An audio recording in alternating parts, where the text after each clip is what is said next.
Filho e do Espírito Santo. Vinde, Espírito Santo, enchei os corações dos vossos fiéis e acendei neles o fogo do vosso amor. Enviai o vosso Espírito e tudo será criado e renovareis a face da terra. Oremos. Ó Deus, que instruíste os corações dos vossos fiéis com a luz do Espírito Santo, fazei que apreciemos retamente todas as coisas, segundo o mesmo Espírito, e gozemos sempre da sua consolação. Por Cristo, Senhor nosso. Nossa Senhora de Fátima. Bom, a continuação desta aula de hoje é a partir do número 547 do Catecismo, ainda na profissão de fé, da fé católica. Quais são os sinais do reino de Deus? O parágrafo 547. Os sinais do reino de Deus. Bom, quais são os sinais? São muitos os sinais do reino de Deus que ele foi demonstrando e mostrando aos homens. E à medida em que ia mostrando, os homens iam compreendendo, ou pelo menos vivendo primeiro, depois compreenderam. Primeiro viveram com Jesus. E isso também é bom que a gente entenda, porque a igreja vive da sagrada revelação, a igreja vive dessa tradição, da tradição revelada, a vivência com Cristo, né? A Sagrada Escritura, que é a consequência dessa vivência com Cristo. Primeiro viveram, depois escreveram o que viveram. Primeiro viveram com Cristo, depois escreveram na Sagrada Escritura, exatamente inspirados pelo Espírito Santo, que fez recordar tudo aquilo que eles viveram com Jesus. Então, por isso que é inspirado, porque eles relembraram toda a vivência que tiveram com Jesus. Então, primeiro a tradição, depois a Sagrada Escritura e, por fim, o magistério, para que ligue a nossa vida atual àquilo que a Sagrada Escritura diz e que foi a vivência dos apóstolos com Jesus Cristo. Então, quais foram esses sinais do reino de Deus? Bom, os sinais foram operados por Jesus para testemunhar que o Pai o enviou. Então, tudo o que ele foi fazendo foi para revelar. Bom, desde o anúncio, o anjo anunciou que uma virgem conceberia. Então, já era uma coisa extraordinária. Naturalmente não aconteceria. Depois, os anjos vieram anunciar a São José. Ele aceitou. Anunciaram depois, no dia do nascimento e do menino Jesus, os anjos anunciaram aos pastores. Os astros, né, indicaram aos reis magos. Então, todas as coisas extraordinárias que normalmente não acontecem foram sendo reveladas para que nós acreditássemos. E essas revelações do reino de Deus, Jesus deu testemunho. Como? Através dos milagres, né, através, né, dos sinais, né, que ia indicando a todos os homens. Mas é verdade que esses sinais davam testemunho que ele era o Filho de Deus. Isso no parágrafo 548. Dava sinais que ele era o Filho de Deus. Mas os homens não acreditaram, ou pelo menos no início não compreenderam. E por fim, depois, o ciúme, a raiva e outras coisas fizeram com que os homens negassem. Então Jesus operou sinais messiânicos, ou seja, aquilo que Deus já havia anunciado aos profetas, em Jesus Cristo começa a se cumprir todas elas. Os cegos verão, os mudos falarão, né, os leprosos ficarão curados, quer dizer, tudo aquilo que foi dito antes, né, ele é o Cordeiro que tira o pecado do mundo. Então todas essas revelações do passado, Jesus veio cumprir. Então eles no início não compreendem muito bem, até desconfiam, mas não têm certeza. Mas conforme o passar do tempo, aqueles sinais foram ficando cada vez mais fortes, né? Jesus não veio, né, abolir os males da terra, mas veio libertar. É isso que é o mais importante, né? Esses sinais, ele não veio com esses sinais abolir todos os males da terra. Ele não veio tirar o mal da terra. O que ele veio fazer? Ele veio libertar os homens do mais grave da escravidão, que é o pecado.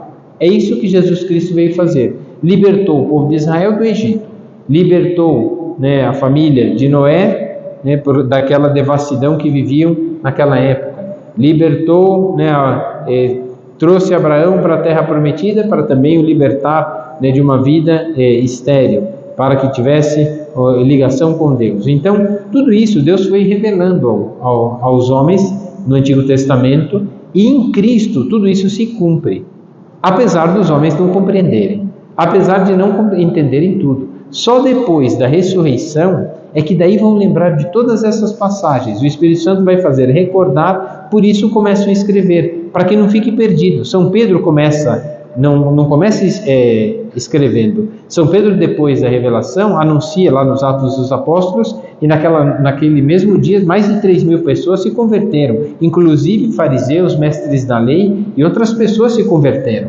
por causa da ressurreição e de tudo aquilo que tinha acontecido. Mas é verdade que houve a perseguição muito grande, porque a mudança seria muito grande. Então houve a perseguição para que todos tivessem medo. E isso não muda muito, né? Todo lugar do mundo, para esconder a verdade, tem perseguição. Qualquer lugar do mundo é assim. Qualquer momento da história, em qualquer momento da história, sempre houveram aqueles que negaram a verdade. E aqui negam a verdade. Quer dizer, o advento do reino, ou seja, o início do reino, é a derrota do reino de Satanás. E é isso que Cristo veio fazer, derrotar o reino de Satanás, que é o reino da mentira, em prometer aos homens uma felicidade já aqui na terra, e que isso é impossível.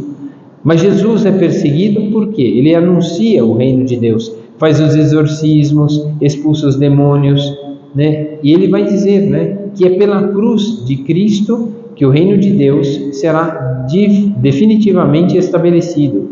Assim, Deus reinou do alto do madeiro, vai dizer o parágrafo 550.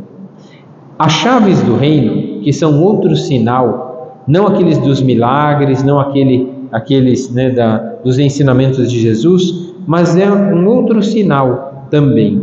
Essa chave do reino que a gente vê, que é até o brasão do Vaticano. O brasão do Vaticano como que é? É uma tiara com 3 coroas. A tiara é como se fosse um chapéu comprido com 3 coroas, né? São as coroas, né? Exatamente, o reino, o governo, que seria o governo civil, o governo, né, o governo terreno, né? O governo dos céus, né? E esse governo e o governo do reino de Deus. Então esse governo, essa tiara, era o poder, era dado a São Pedro um poder. Qual o poder? De ligar e desligar. Por isso o símbolo do Vaticano são 2 chaves, ligar e desligar, as pessoas no céu e desligar do céu. Então como que liga no céu? Pela verdade. Como que desliga do céu? Quando não está na verdade. Então é desligado do céu quando não cumpre a verdade de Cristo, quando não adere a essa verdade. Então, São Pedro, em primeiro lugar, Jesus confiou-lhe uma missão única, né, de apacentar o rebanho, ou seja, de conduzir o rebanho à verdade. Tanto que o anúncio dele vai dizer: sobre essa pedra construirei a igreja. A frase que São Pedro vai dizer é exatamente essa. Confessou que Jesus é o Cristo, o Filho do Deus vivo. Isso é uma proclamação da verdade, que ele é o Cristo, o enviado por Deus, e ele é o Filho do Deus vivo. Aqui começa também um outro mistério, a segunda pessoa da Santíssima Trindade, o Filho de Deus, que para os judeus isso é um escândalo. Só aí existe Deus único, um só Deus. É verdade, um só Deus, e para nós, com a vinda de Cristo em 3 pessoas, Pai, Filho e Espírito Santo, que nós já estudamos. Então assim, foi uma outra revelação que também os fariseus não compreendem. Não compreendem muitas coisas que Jesus faz. Por isso começam a perseguir Jesus, né? E esse ligar e desligar significa autoridade para absolver os pecados e pronunciar juízos e doutrinas e tomar decisões disciplinares na igreja. Jesus confiou essa autoridade à igreja pelo ministério dos apóstolos e particularmente de Pedro, o único ao qual confiou explicitamente as chaves do reino. Por isso o símbolo papal é a tiara, que é o governo de todas as coisas, e também, né, as chaves do reino, que liga e desliga no céu. Por isso muitos reis, né, já não queriam, porque viam no Papa uma autoridade maior do que o seu reinado. Por isso muitos não queriam que Cristo reinasse sobre eles. Não queremos que Cristo reine sobre nós. Isso aconteceu com muitos que negaram depois Cristo. Isso basta ver nos Atos dos Apóstolos e mesmo nas cartas de São Paulo, São Pedro e São João, quantos naquelas cartas já não estavam seguindo Cristo perfeitamente, já não seguiam os ensinamentos da verdade. E isso serve para entendermos. Essas chaves do reino foi também um outro sinal que Deus deu e que os homens também não compreenderam. Depois, um outro sinal que nós celebramos há poucos dias atrás foi a transfiguração. Pedro havia afirmado que Jesus é o Cristo, o Filho do Deus vivo, mas naquela transfiguração Pedro viu também, e aquilo confirmado pelo próprio Pai: este é o meu Filho amado, nele está todo o meu bem-querer, escutai. Aí, a partir desse momento, o bem-fazer das coisas e o bem-querer das coisas, uma vontade boa nesse mundo, é aderir à vontade de Cristo. Nele está a vontade do Pai, nele está a perfeição da nossa vida, ele é modelo da nossa vida, ele é o exemplo da nossa vida. Então agora nele está tudo. Então, se escutarmos o que ele diz, seremos salvos, ligados aos céus. Mas se nós não escutarmos o que ele diz, ficaremos desligados do reino dos céus. Jesus mostra a sua glória divina nessa transfiguração e confirma a confissão de Pedro, que já havia falado. Mas Jesus, quando termina essa visão do que seria a glória dos céus, Jesus mostra como chegar até essa glória dos céus.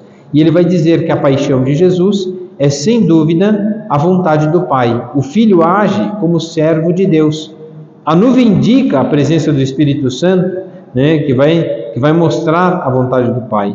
E ali, naquela visão, na transfiguração, a Trindade inteira aparece. O Pai na voz, o Filho no homem e o Espírito Santo na nuvem clara, que pairou sobre todos eles, para iluminar, para abrasar e incendiar o coração. Tanto é que Pedro ficou tão empolgado com aquela visão do céu, com aquela visão beatífica da glória dos céus, que disse: Senhor, façamos aqui 3 tendas, uma para ti, uma para Elias e outra para Moisés. Queria ficar ali. Tamanho era o testemunho da vida de Cristo, e tamanho é o testemunho da vontade do Pai e pela ação do Espírito Santo. Aqui, em todos esses atos que a gente está estudando aqui, são os sinais da vinda de Cristo no mundo. Creio no Espírito Santo. Não, aqui estamos vivendo aqui. Cremos em Jesus Cristo, seu Filho único, nascido do Pai, antes de todos os séculos, Deus de Deus, luz da luz, Deus verdadeiro de Deus verdadeiro, gerado, não criado. Assim, essas verdades de fé que o catecismo propõe e a igreja nos propõe, é o magistério da igreja, ligando aquilo que viveram e ligando aquilo que escreveram. Uma coisa é a tradição que viveram, outra coisa é a Sagrada Escritura, que é uma continuação da tradição, é a tradição escrita. E o magistério? O magistério é a tradição e a Sagrada Escritura ensinado. Por isso a igreja, com o magistério, com o catecismo, direito canônico, com todos esses documentos, as encíclicas, essas coisas todas são o magistério perene da igreja, ensinando a fazermos a experiência que os apóstolos fizeram de conviver mais com Cristo, descobrir os mistérios daquilo que Ele revela. Por isso a gente reza o Evangelho na Lectio Divina, porque tentando viver aquelas cenas, vamos compreendendo o mistério do amor de Deus para nós também. E à medida em que começamos a entrar nessas verdades, o nosso coração também vai se abrasando, vamos compreendendo também qual é a nossa missão no mundo. Por um lado, ficamos contentes, como São Pedro, São Tiago e São João, façamos 3 tendas aqui. Por outro lado, por causa da nossa miséria, poderíamos cair um pouco no desespero. Meu Deus, a gente nunca vai conseguir cumprir o que Jesus quer, porque é muito árduo e difícil. Ser honesto sempre, ser laborioso sempre quando vem a preguiça, ser justo sempre quando vem as tentações do mundo. Então, por isso, é sempre difícil, mas a vivência com Cristo vai nos purificando, vai nos mostrando que é possível viver essa verdade, porque é a verdade que nos transmite, e esse é o caminho bom, e essa é a verdadeira vida, aquela que Ele quer nos dar, não a que nós queremos, porque a que nós queremos vai ter fim. A gente pode conquistar muita coisa, vai morrer. Pode ficar milionário, vai morrer depois também. Então é isso, vai ter todas as coisas que quer, mas vai ficar doente e vai morrer. Não é que é o fatalismo, mas é que é a realidade. O que Cristo quer de nós é que aprendamos a viver esses mistérios desse seu amor. Por isso, vai revelando pouco a pouco. Quando Jesus sobe a Jerusalém, quando ele vai subir ali em Jerusalém, ele vai também ensinando o povo. É preciso subir, sempre subir a montanha para rezar. Jerusalém era o lugar por excelência de oração. Era o lugar do templo, onde foi oferecido Isaac como sacrifício que Abraão ofereceu. Mas Deus trocou por um cordeiro. Agora, o cordeiro que vai ser oferecido é o próprio Cristo. Ele que vai se oferecer. Então, ele será o cordeiro. Não é o filho de Abraão que vai ser oferecido, é o filho de Deus que vai ser oferecido. Deus poupou o filho de Abraão, mas não poupou o seu próprio filho. Para que todos confiássemos no amor de Deus. Por que permitiu que o seu filho morresse? Para nos dar uma vida nova. Porque o pecado foi cometido pela desobediência e desordem do homem. Só quem poderia reparar essa ofensa era o homem. Por que quando a gente comete um pecado, a gente tem que, nesse pecado, se confessar? E quando é uma injustiça, ter que desfazer essa injustiça. Mentiu, conta a verdade. Ofendeu, peça perdão. Maltratou, ajuda a pessoa. Então, são essas reparações que se fazem. Então, era preciso que o homem reparasse a ofensa que ele mesmo criou. Então, por isso, Cristo assume a condição humana, para que ele repare o que era impossível para nós. Por mais que nós tentemos, não conseguimos reparar todas as nossas ofensas. Por isso, os santos se uniam ao sacrifício de Cristo. E por que se uniam ao sacrifício de Cristo? Não podemos, pelos nossos próprios méritos, sermos salvos. É verdade que nós participamos da graça de Deus pelas boas obras, mas as nossas obras são humanas, não são divinas. Então, com as nossas obras humanas, nós nos unimos aos méritos infinitos do sacrifício de Cristo.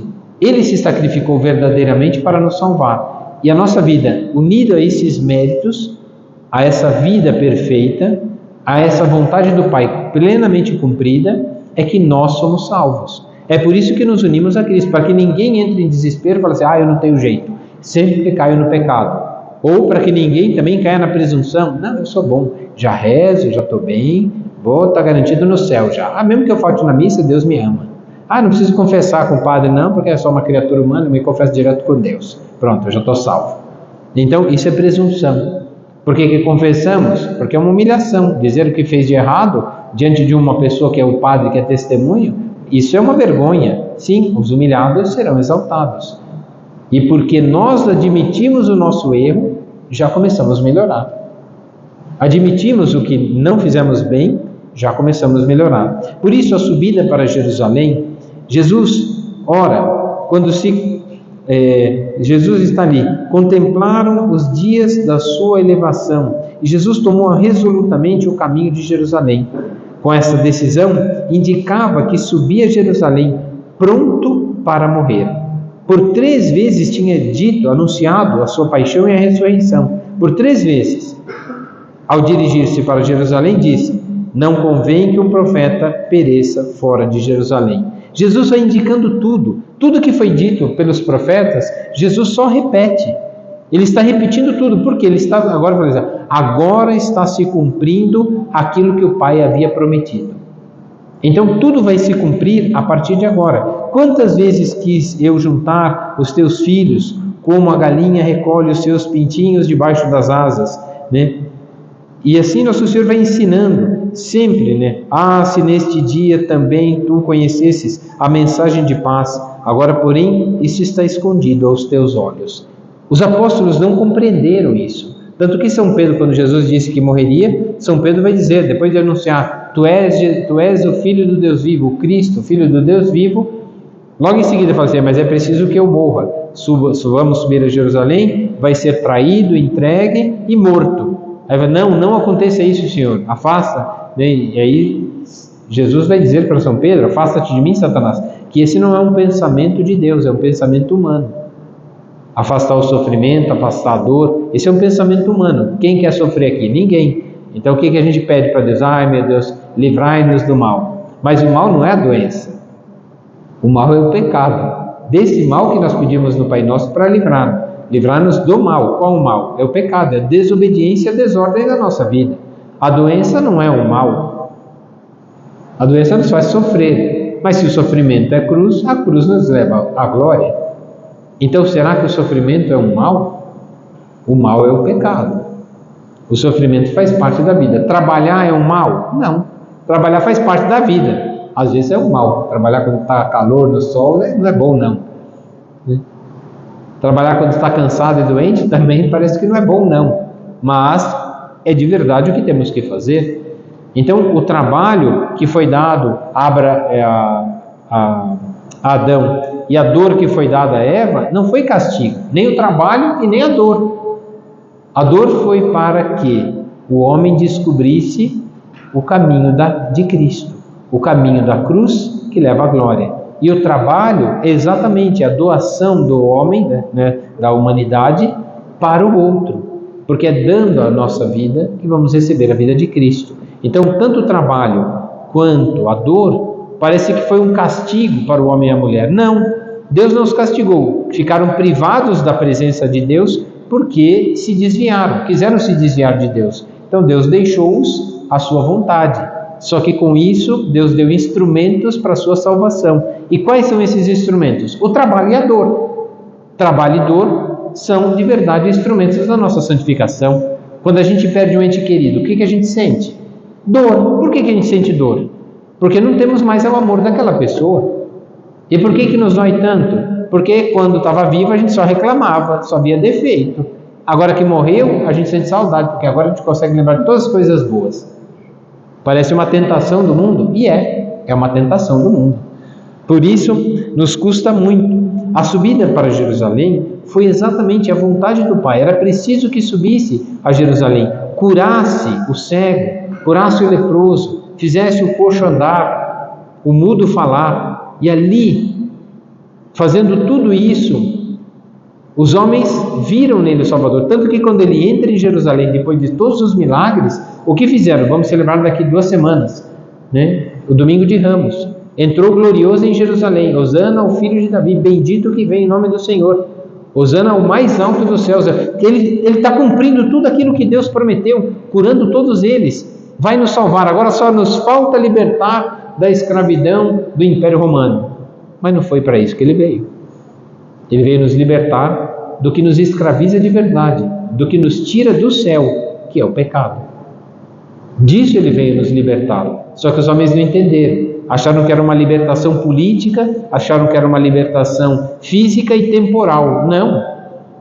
É uma libertação total. E é uma libertação que prefigura a vida eterna, que mostra a glória futura.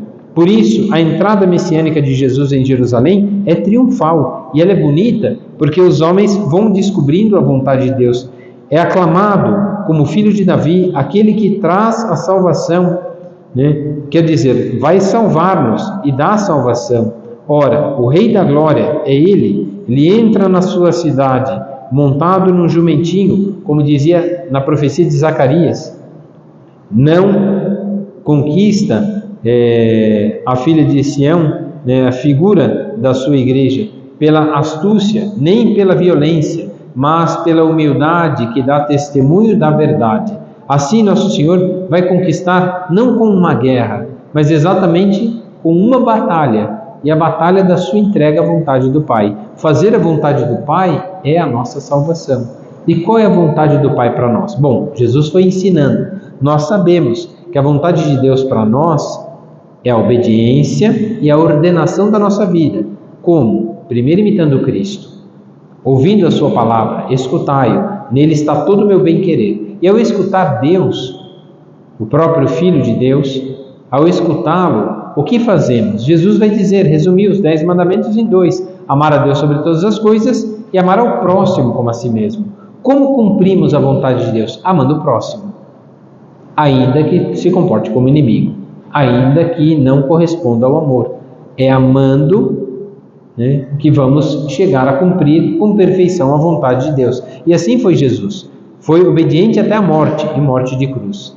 Bendito seja o que vem em nome do Senhor. É retomada pela igreja aquele santo, santo, santo, Senhor Deus do universo. Assim, toda a liturgia vai proclamar essa salvação. E é bonito, porque depois do Evangelho vem a explicação. Primeiro são as leituras. O que são as leituras? A vivência dos apóstolos. Então é a tradição. Mas ao mesmo tempo ela já é a Sagrada Escritura, que é explicada também na homilia. E em seguida rezamos o credo, que é a concretização daquilo que estamos estudando aqui no Catecismo, nessa primeira parte do Catecismo, e que na verdade foi a experiência dos apóstolos, da vivência com Cristo e a compreensão daquilo que viveram. Porque isso acontece conosco também. Nós vivemos muitas experiências com nossas famílias, com as pessoas que amamos, e experiências onde trabalhamos e onde vivemos. Só que depois vamos entendendo qual é o mistério dessa vivência. Quantas vezes passamos por uma situação difícil e que hoje, olhando, damos graças a Deus, porque Deus nos fez superar, Deus nos ajudou a vencer, Deus nos ajudou a compreender que por trás daquilo estava uma vontade divina para nós. Quantas vezes também fatos pitorescos e fatos até talvez que hoje, olhando para trás, achamos engraçado, Hoje é até divertido pensar que a gente apanhou da mãe, pensar que caiu, se machucou, porque já passou, a dor já acabou, algumas coisas, mas algumas não. Bastou uma cara feia, bastou um desprezo, são coisas que trazemos como dor até hoje. É por isso que tudo faz parte da nossa vida, faz parte de um plano divino também passarmos pela dor, porque a dor nos faz experimentar aquilo que ninguém quer, para que ninguém faça com o outro que não se quer para si. E esses são os mistérios. Por isso o trabalho não é só para nós, é também para o bem das pessoas. E a dor não é só para nos crucificar e nos fazer mal, mas é para experimentar que a vida tem um outro valor. E apesar dessas coisas passarem, Deus está ao nosso lado e nos acompanha mesmo nesses momentos de dor. Assim vamos entendendo que Nosso Senhor entrou em Jerusalém, exatamente para manifestar a vinda do reino de Deus. Ele é o Rei e é o Messias. E pela Páscoa, pela sua morte e ressurreição, vamos entendendo. E o Domingo de Ramos, que a liturgia celebra, abre essa Semana Santa, que é uma grande alegria. É engraçado que vamos celebrar o quê? Jesus passou pelo mundo fazendo bem. Corrigiu os fariseus no seu erro, corrigiu os romanos, corrigiu os apóstolos. Jesus ensinou o caminho da salvação, expulsou os demônios, curou os doentes. Jesus deu atenção àqueles que eram desprezados, como a samaritana, ensinou várias parábolas para que os homens entendessem qual é a vontade de Deus. Então agora ele entra em Jerusalém, olha, ele vai nos salvar, vai nos libertar dessa escravidão. E ele entra, mas é verdade que os homens não compreendem como isso vai acontecer. E o medo do exército romano, que era muito forte e poderoso naquela época, então o medo de que, aclamando ele como rei, vão mandar uma frota uma legião de soldados ainda muito maior para exterminar Israel.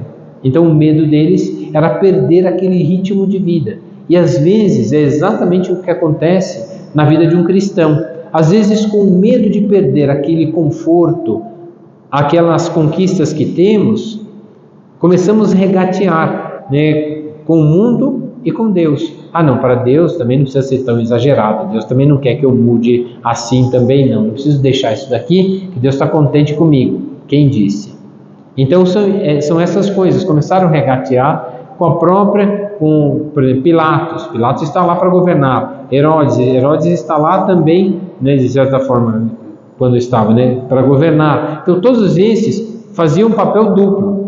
Tinham que dominar o povo e dar o povo que precisavam, mas ao mesmo tempo tinham que obedecer ao Império Romano. Então faziam dois papéis. Então não agradava nenhum e nem outro. Então é isso que às vezes acontece conosco. Querendo agradar as coisas do mundo, esquecemos das coisas de Deus. Por isso crucificaram Jesus, porque não compreenderam. E o ciúme, o medo de perderem aquele pouco que tinham, fez com que aqueles homens agissem mal. É melhor que um morra por todos. Até pensaram bem, é verdade, é melhor que um só morra do que morrer todo mundo. Até que o pensamento não é mau dos judeus. Mas quem que estão matando? Não compreenderam. Tanto que Jesus diz no alto da cruz, Pai, perdoa-lhes, porque eles não sabem o que fazem. E é isso que acontece o pecado. Se soubéssemos o mal que fazemos para nós e para os outros, não faríamos. Mas somos fortes? Não, somos fracos. E essa é a tentação da nossa vida. Por isso, esses são os sinais do amor de Deus. As chaves, a transfiguração, as curas, né, a expulsão dos demônios, todos esses são sinais da realeza, da vontade do Pai no Filho. E Ele é modelo e exemplo para nós. Então Ele é a medida da nossa vida, não tem outra medida. Muitos hoje nesse mundo não querem Cristo, não querem que Cristo reine sobre eles. Não querem por quê? Porque para Cristo reinar é preciso mudar de atitude, é preciso mudar de vida. Deixar a mentira de lado, deixar a ganância de lado, deixar o rancor, a mágoa, o ódio de lado. Vencer essas coisas, vencer o mal com abundância de bem. E onde está a abundância de bem? Em Cristo. É nele que está a perfeição, nele está o modelo da nossa vida. Por isso, quando a gente estuda aqui o catecismo, a profissão de fé, a gente vai nessa outra parte. Jesus Cristo padeceu sob Pôncio Pilatos, foi crucificado, morto e sepultado. São verdades que aconteceram com Cristo depois de ensinar tudo, depois de mostrar todo o caminho, mostrar muitos sinais da realeza do amor de Deus e até revelar um grande mistério que os homens não compreenderam: a Santíssima Trindade. O Pai, o Filho, que é Ele mesmo, que veio cumprir a vontade do Pai, e o Espírito Santo, aquele que Ele enviaria depois da sua ascensão aos céus, enviaria como aquele que nos acompanharia, seria um advogado, que nos acompanharia e nos defenderia dos nossos pecados, das nossas misérias, e nos faria recordar tudo o que Ele disse. É por isso que nós temos que rezar sempre com os santos evangelhos, os 4 evangelhos, porque ali está a plenitude da revelação, que é Cristo.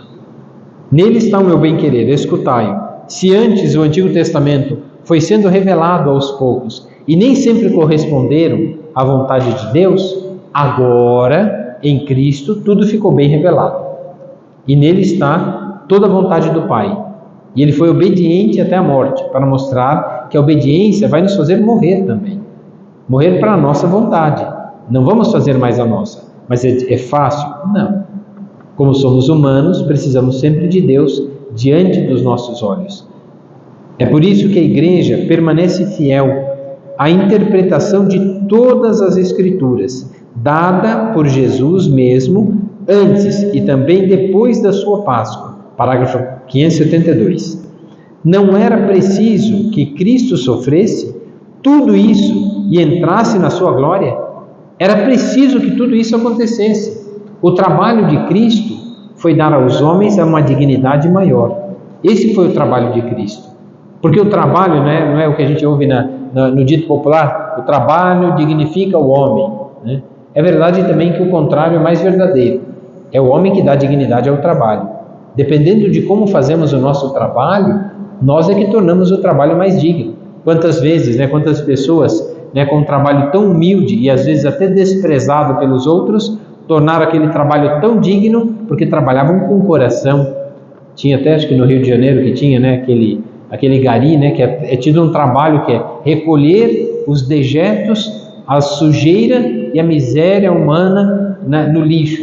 Então era um trabalho que na época, hoje em dia não, se dá valor por causa exatamente que está prestando um bem para a cidade enorme, para que não hajam como na Idade Média e em outros tempos, por causa da sujeira, peste bubônica e outros males que aconteciam. Então, é um trabalho digno. Hoje nós entendemos assim, mas há muitos anos atrás era um trabalho indigno. Era um serviço que ninguém queria fazer, além de ser pesado e árduo, era fétido, e até desprezível. E no Rio de Janeiro tinha um desses ali, com uma família muito bonita, um homem muito feliz, que trabalhava cantando. Além de correr 13 quilômetros por noite, ainda trabalhava carregando peso, e ainda cantando. Esse fazia academia de verdade. 13 quilômetros carregando peso e ainda cantando com alegria. Então, melhor do que academia, né? Ele mesmo que cantava, não precisava ouvir outras coisas, né? Então, era um homem que fazia as coisas com verdadeira alegria. Ele deu a dignidade ao trabalho. Ainda que o trabalho fosse, né, tido como péssimo, como um trabalho, um trabalho desprezível, vai? Ainda que fosse tudo isso, né, esse homem, né, deu uma dignidade maior ao trabalho, por causa da sua alegria com que trabalhava. E é isso que Nosso Senhor veio dar, né? Era preciso que ele sofresse e entrasse na sua glória. Ele veio dar outra vida, outra dignidade a todas as coisas. Passou pelo mundo fazendo bem, e o seu trabalho foi demonstrar e cumprir a vontade do Pai. Esse é o trabalho. Por isso o trabalho não é escravidão. O trabalho é, na verdade, o que dá dignidade ao homem, e o homem dá dignidade ao seu trabalho e às coisas que estão à sua volta. E a dor não nos priva da felicidade e da glória eterna. Pelo contrário, é enfrentando a dor com coragem que mereceremos entrar na glória dos céus. Aquilo que em Gênesis foi como castigo da desobediência, trabalho e dor, em Jesus Cristo, trabalho e dor são o cumprimento da vontade do Pai para a nossa felicidade. Então a dor faz parte também da nossa vida. Alguém quer ela? Não. Alguém quer trabalhar tanto? Não. Mas faz parte da nossa vida. É castigo? É condenação? Não. É exatamente o que nos faz superar as nossas misérias. Por isso, né, rejeitado pelos anciãos, pelos chefes, dos sacerdotes, pelos escribas, esses o entregarão aos gentios para ser escarnecido, açoitado e crucificado. Esse parágrafo 572 é cheio de citações, para que entendamos todo o processo da vontade de Deus, mesmo em frações tão diferentes dentro do Evangelho, se juntado, tudo se cumpre. Essa era a vontade de Deus.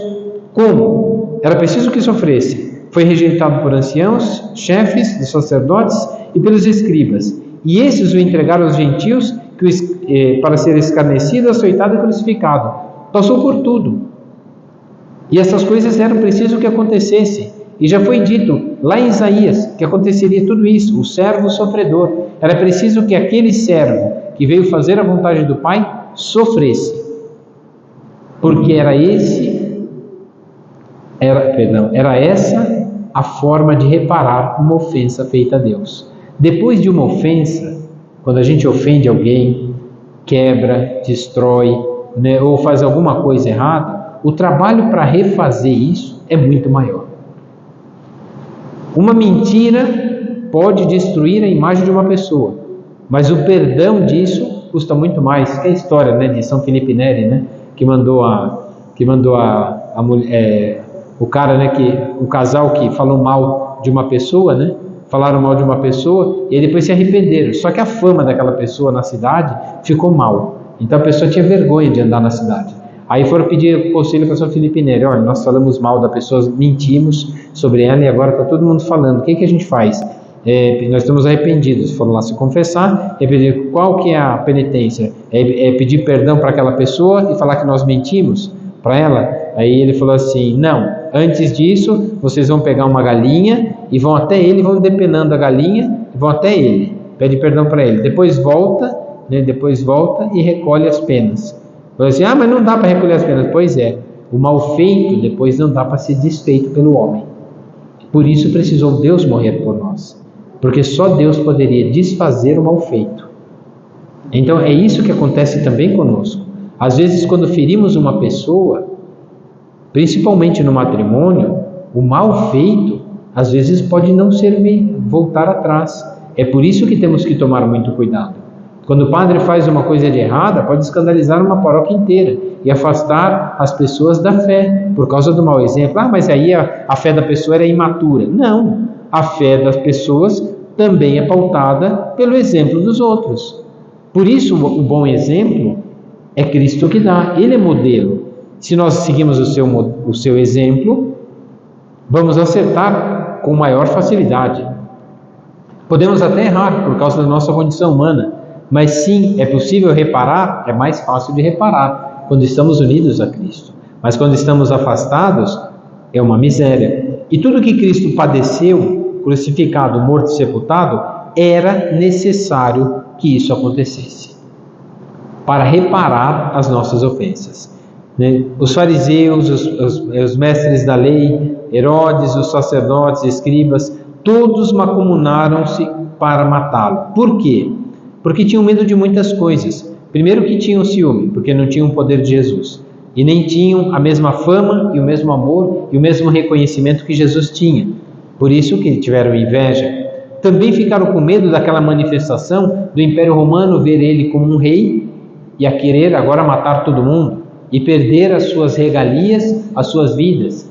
Também é verdade que não compreenderam, porque Jesus curava em sábado e Deus pediu para descansar. Então Jesus transgrediu a lei. Na cabeça dos fariseus, mestres da lei, Jesus estava transgredindo a lei. Só que eles não entenderam que por trás daqueles gestos de curar doentes era dar uma dignidade à pessoa, coisa que só Deus poderia dar. E para Deus nada é impossível, por isso que Ele curou. Então quando curou, deu dignidade. Vale mais o homem ou o sábado? Que é a pergunta que fazem para Jesus. O sábado para eles era a lei. Então ainda que sofra todo mundo, o sábado é lei. Mas quando Jesus dá dignidade às pessoas, mesmo no dia de sábado, parece transgredir a lei. Pelo contrário, dá pleno cumprimento à lei. Para que foi feita a lei? Para que o homem se salve. Então o que Jesus veio fazer? Dar cumprimento à lei. Salvar o homem. De quem? Dele mesmo. E das misérias dessa vida presente. Assim nosso Senhor veio nos ensinar o caminho de salvação. Expulsou demônios, perdoou os pecados, curava em dia de sábado, e essa interpretação original dos preceitos da pureza e da lei que ele ensinou, isso tudo, a familiaridade que teve com os publicanos e os pecadores públicos, tudo isso que fez nosso Senhor, para alguns foi mal intencionado e suspeito de possessão demoníaca, está blasfêmio, foi acusado de blasfêmia e como um falso profetismo, e para eles cometeu crimes religiosos, que a lei punia com a pena de morte sob forma de apedrejamento.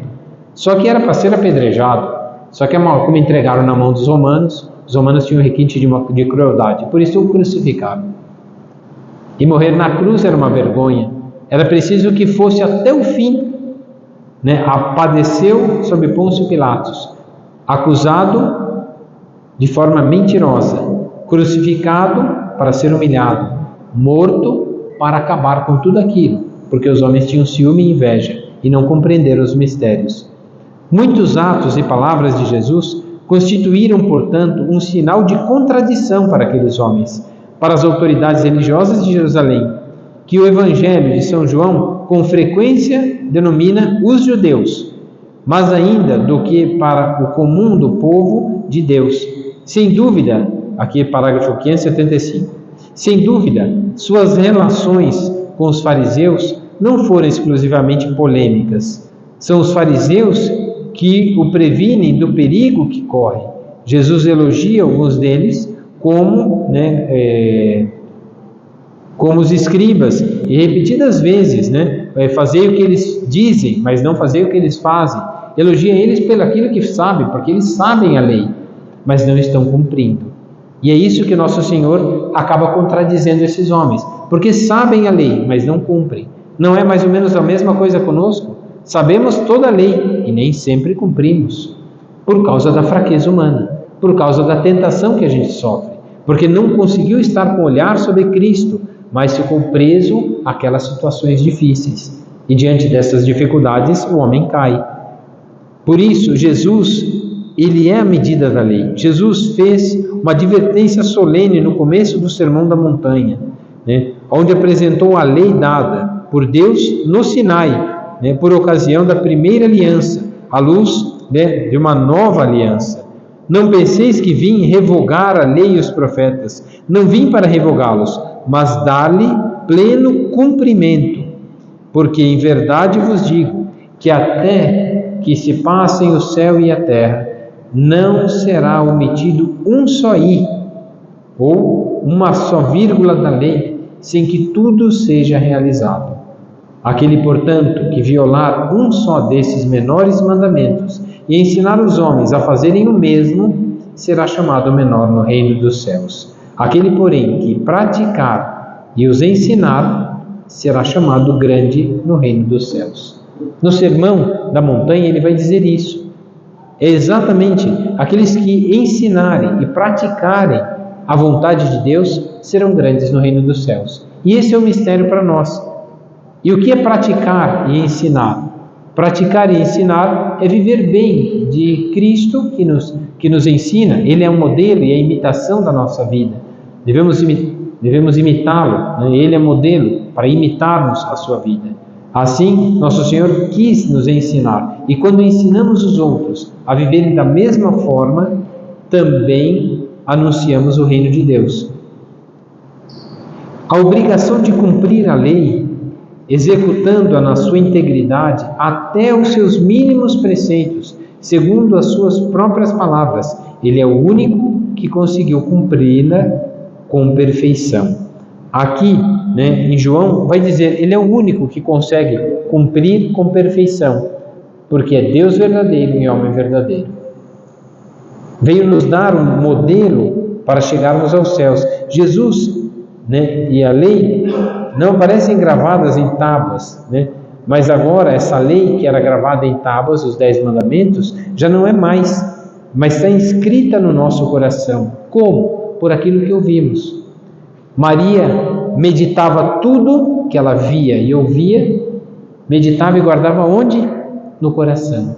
A medida do exemplo da lei agora é guardada e gravada no coração, já não mais em tábuas de pedra. Tanto que nós dizemos, a palavra decorado, o que é decor? Em latim, decor, decoração. O que é decorado? Quando conseguimos gravar no coração, já é uma lei gravada na nossa vida. Então, quando sabemos decorado alguma coisa, por que a gente faz as crianças decorar os 10 mandamentos? Para que elas não esqueçam a medida da lei. Então, saber decor é que as leis estejam gravadas já na sua inteligência e no seu coração. Gravadas na carne, gravadas no próprio exemplo, na prática e no ensinamento. Quando praticamos, já ensinamos. Mas se ensinamos, praticamos 2 vezes. Primeiro, em cumprir. Segundo, em ensinar. E é isso que nosso Senhor veio fazer, nos ensinar. Trazer fielmente o julgamento. Ele é o servo de Deus. A morte de Cristo aconteceu para resgatar as transgressões cometidas no regime da primeira aliança. Deus tinha feito uma aliança com o homem, mas o homem não conseguiu cumprir. Agora, o homem verdadeiro, que é Cristo, consegue cumprir essa aliança. Por isso, nele somos salvos. Quando entramos na vida dele, inseridos pelo batismo na vida dele, é ele que nos salva. Por isso, viver a vida dele, ele é a medida da nossa vida e da nossa prática. E ele está nos ensinando. E assim praticando, ensinamos também os outros. Isso tudo é uma sequência. Tudo que vem de fora, entrando no homem, pode torná-lo impuro. Era assim que pensavam os homens. Na verdade, o que torna impuro o homem é o que brota do seu coração. Se não estiver a lei de Deus gravada no coração do homem, qual é a outra lei que está gravada no seu coração? Por que não querem mais que as crianças aprendam? Por que não querem mais que Cristo seja o modelo? Porque se não houver a lei de Cristo no coração, a lei do homem é outra. E qual é a lei? Ele é a medida dele mesmo. Então, como dizem os filósofos, Nietzsche chegou que o homem é o super-homem, o homem mais forte vai vencer. Isso Maquiavel já falava, que o homem mais forte e que faz as maquinações para vencer o próximo, até com maldades, esse vai ser poderoso. Só que ele esqueceu uma coisa, e Nietzsche também, o homem forte e poderoso morre. Então, de que valeu uma vida inteira fazer mal para os outros e depois morrer? De que adianta ganhar o mundo inteiro e perder a própria vida? Como que se perde a própria vida? Quando não vive a vida em plenitude. Quem é a vida em plenitude? Cristo, modelo. Então, a gente entende o que ele veio revelar é a lei. Ele é a lei. Ele é o reino de Deus. Ele é a libertação. Quando a gente vai ficar livre da escravidão? Quando estiver inserido nele. Porque ele é a liberdade. Ele é a libertação. Não existe uma teologia que liberta. Não. Ele é o libertador. É na sequência com Cristo que somos livres. Livres em Cristo. É nisso que está a liberdade. Não está numa teoria, numa teologia, né, ou numa sequência. Não, a prática da libertação do homem é a imitação de Cristo. Ele é o reino, Ele é o libertador, Ele é o salvador, Ele é Deus Todo-Poderoso, nele está a vontade do Pai, a medida de todas as coisas. Ele é a medida. Por isso não há outro que possa ser salvo, outro nome aos homens pelo qual possam ser salvos, senão Cristo Jesus. Ele é a medida da salvação. Outras religiões salvam? Não. Pode até ter nela sementes do verbo. O que significa? Naquela religião tem até uma bondade, eles fazem uma caridade, naquela outra lá eles são honestos, na outra lá eles têm uma visão de uma vida futura, brilhante e da glória, que eles não acham que é o céu, mas olha, isso aqui também é bom. Em todo lugar tem coisa boa, porque Deus criou o mundo e viu que era bom. Em todo lugar tem coisa boa, sim, que são coisas que podem refletir a bondade divina. Bom, basta pensar no pior assassino do mundo, nele está inscrito também a lei de Deus. É lógico que a gente não tem que seguir o exemplo dele, que é muito mau, mas nele também está escrito. Então, em toda a humanidade, em todos os homens, Deus nos fez a sua imagem e semelhança. Em todos os homens há essa semente da vontade divina. Somos criados à imagem de Deus. Por isso o nosso pecado mancha a imagem de Cristo. E o nosso esforço por pôr em prática nos faz mais semelhantes a Ele. Então é isso que devemos pensar. Pedir a Nosso Senhor essa graça de compreender esses mistérios. E aí sim vamos entendendo o quanto Deus vai nos salvando. Quando ouvimos Jesus sobre o templo, Jesus estava lá, os profetas foram no templo e anunciaram a vontade de Deus, mas como era uma vontade árdua e difícil, ninguém quis obedecer. O que fizeram com os profetas? Mataram todos. Todos os profetas foram mortos. E por quê? Porque anunciavam a vontade de Deus que ninguém queria mover nem com o dedo. Não queriam obedecer, não queriam fazer. Mas quando vem Cristo, Ele subiu ao templo como lugar privilegiado do encontro com Deus. Ali se deu a primeira aliança. Ali se deu o sacrifício que Deus queria para o homem. Ali se deu todas as coisas para o bem da humanidade. Então, o que acontece? O templo é para ele a morada do seu Pai, uma casa de oração, né? E ele se indigna pelo fato de que no átrio externo do templo ter se tornado um lugar de comércio. E é isso também que acontece, converter o lugar do templo num comércio. E é exatamente isso o cuidado que a gente tem que ter. Então aqui vou rezar 3 Ave Maria e Deus vai me dar tal coisa. São Longuinho. Se eu pular, se eu der 3 pulinhos, o Senhor me dá o que eu quero. Então, de verdade, é fazer disso um comércio. Não é essa fé que Deus nos ensinou. Qual é a fé que Ele nos ensinou? A imitação do seu amor. Imitar o seu amor, porque o seu amor é a lei. O seu amor é o reino. E Cristo é Deus, e Deus é amor. Então, Ele é a medida de todas as coisas. É uma só coisa, a vontade do Pai está nele. Nele está o meu bem-querer. Esse é o maior sinal. Escutai-o. E escutando, praticamos. Praticando, ensinamos. Com a própria vida. Por isso, viver bem é ensinar os outros também. Por isso, o exemplo do católico tem que ser a prática do amor de Deus. Porque se ele der mau exemplo, escandaliza. Ai daqueles que escandalizarem os pequeninos. Mulher xingando o marido tratando mal a esposa, filho desobedecendo o pai. Tudo mau exemplo. Tudo coisa errada. Mas é que é difícil a vida. Claro que é difícil a vida. Foi difícil quando a gente foi criado pelos pais, difícil para trabalhar, difícil para estudar. O que foi fácil nessa vida? Nada. Tudo foi permeado de cruz e dor. Cruz e dor. Só falta o quê? Trabalhar e pôr em prática. Pôs em prática, trabalhou, viveu a dor, maravilha. Caminho para o céu. É tudo que Deus permitiu. Os 2 instrumentos da nossa salvação são trabalho e dor. As dores dessa vida nos levam a ter esperança na glória dos céus. E é isso que Nosso Senhor pede. Eu estava lendo aqui um pouquinho antes da gente chegar, lá na frente, no número 2034, lá do Catecismo, diz assim: o magistério ordinário e universal do Papa, lá no meio do parágrafo 2034, do Papa e dos bispos, em comunhão com ele, ensina aos fiéis. O que ensina aos fiéis? Esse magistério ordinário, de ensinar a vivência com Cristo, o que ele nos ensinou, e pôr em prática o que ele nos pediu. Então, o que é esse magistério? Ensina o quê?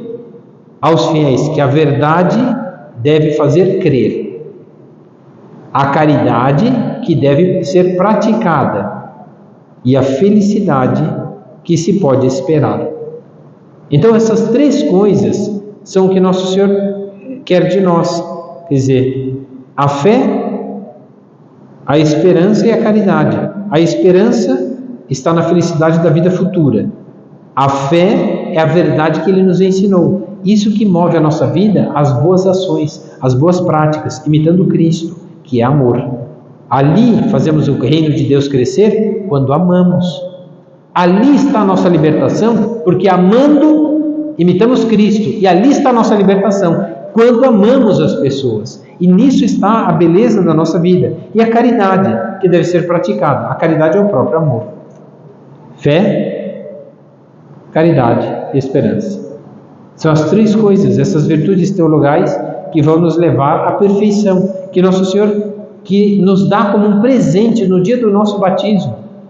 Essas virtudes, essa força do alto, essa força sobrenatural é que nos faz superar as nossas limitações humanas, porque nós nascemos com 4 virtudes: a temperança para moderar a nossa vontade, não dormir muito, não comer muito, não beber muito, não fazer muita coisa, mas moderar a nossa vida, não fazer muita coisa em excesso e nem em escassez, mas moderar a nossa vida. A temperança, a fortaleza para pôr em prática tudo que a gente tem que fazer, a prudência para não fazer besteira, né? E a justiça, para que seja boa medida de Deus dar ao outro o que o outro precisa. A esposa, o carinho, o marido, a dedicação e a ternura, é isso que se dá ao outro, isso é justiça. Da nossa parte, com relação aos outros, é justo que sejamos bons católicos, dando testemunho de uma boa prática de amor, de caridade, e ensinando os outros a fazer o mesmo.